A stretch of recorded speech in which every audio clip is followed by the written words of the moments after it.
Haunted train. घर से निकलने के लिए सुबोध ने जैसे ही अपना ट्रॉली बैग उठाया, सामने से माँ एक थाली में आरती लेकर उसके पास आ गई। आरती उतारने के बाद जैसे ही माँ ने उसके माथे पर रोली का तिलक लगाया, अचानक ही थाली उनके हाथ से छूटकर नीचे गिर गई। फर्श पर हर जगह खून ही खून बिखरा हुआ था। रोली के यूं खून बनकर बिखरने के कारण सुबोध काफी घबरा गया था। उसने अपने माथे पर हाथ फिराया तो वहां भी रोली की जगह खून ही लगा हुआ था। घबराहट में सुबोध के माथे पर पसीने की बूंदें चमकने लगी। तभी उसकी अलार्म घड़ी ने सुबह के 7 बजाए तो सुबोध बिस्तर से उठ बैठा। हे भगवान, ये कैसा सपना देख लिया मैंने।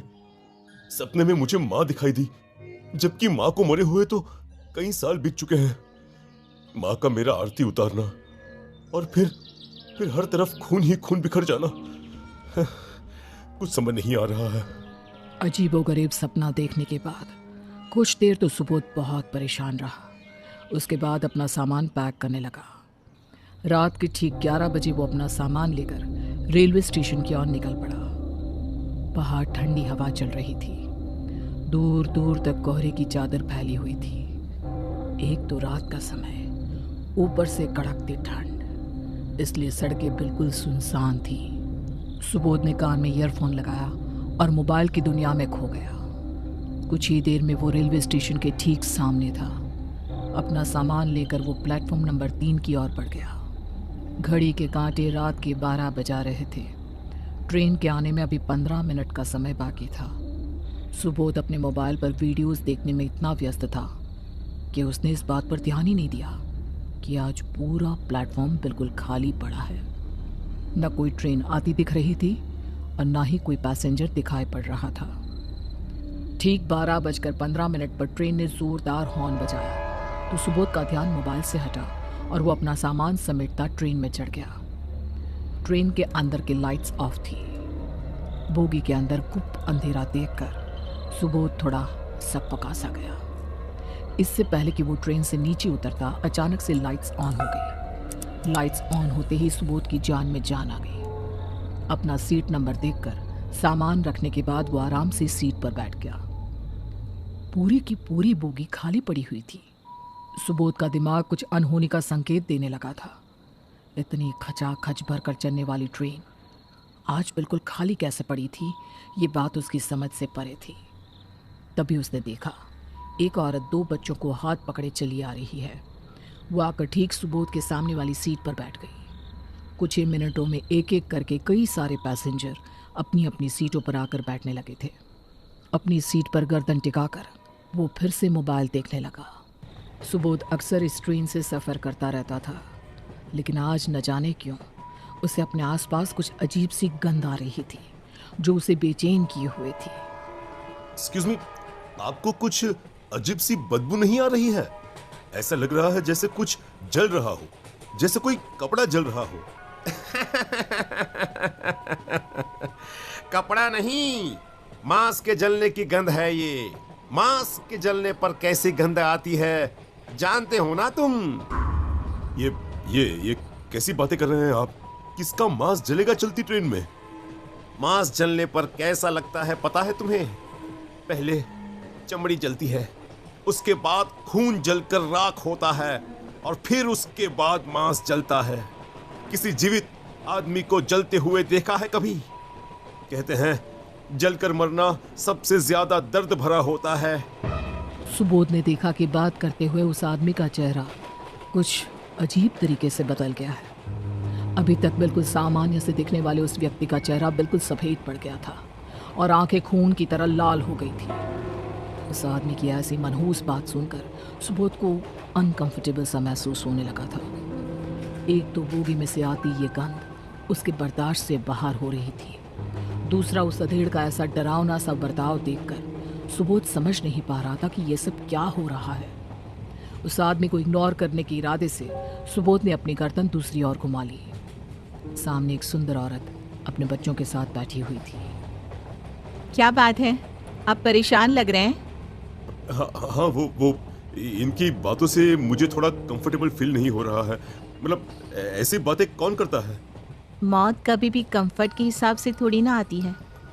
जिसके नसीब में जलकर मरना लिखा हो, उसे वो दर्द भोगना ही पड़ता है। अरे यार, ये सारे साइको लोग इसी डब्बे में भरे हुए हैं क्या?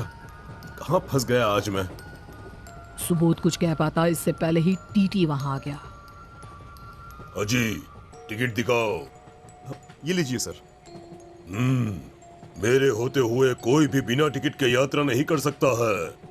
आज 20 जून है और तुम्हारी टिकट पर 21 जून लिखा हुआ है। जुर्माना भरना पड़ेगा।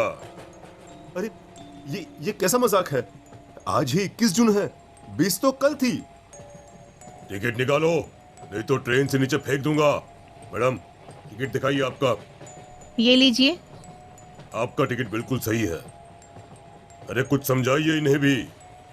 अच्छा रुको, मैं अभी आपको देने के लिए अपने दोस्त से पैसे मंगवाता हूँ, ठीक है? हेलो, अरे यार नीरज, यार मेरे जीपे पर 2000 रुपये ट्रांसफर कर देना यार प्लीज। पता नहीं यार कैसी मुसीबत में फंस गया हूँ मैं। क्या बात है भाई, सब ठीक तो है ना? कहाँ पर है तू? अरे यार, भूल गया क्या? तेरे नंबर से ही तो टिकट बुक किया था मैंने। अपने घर उड़ीसा जा रहा हूँ मैं। क्या कहा? कौन सी ट्रेन से? वही भाई, अपनी कोरोमंडल एक्सप्रेस से। अरे तू क्या बोल रहा है भाई? कोरोमंडल तो कैंसिल हो गई है, उसका एक्सीडेंट हो गया है। क्या तुझे पता नहीं है क्या?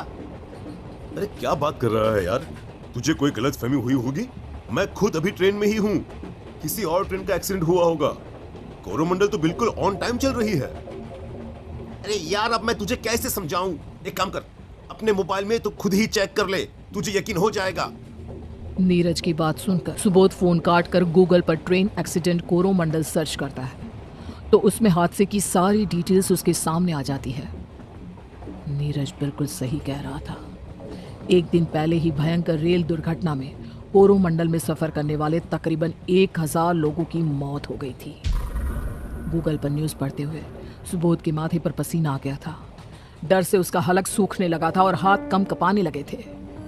सुबोध कुछ भी सोच पाता इससे पहले ही उसकी बोगी की लाइट स्पार्क करने लगती है। इससे पहले कि कोई भी संभल पाता, ट्रेन को एक जोरदार धक्का लगा और बोगी बेपटरी होकर पलट गई। सारे पैसेंजर अपनी अपनी सीटों से नीचे गिर पड़े।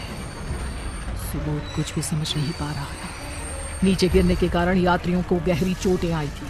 किसी का हाथ टूट गया था तो किसी का पैर, किसी के सर से खून बह रहा था और छोटे बच्चे दर्द से चिल्ला रहे थे।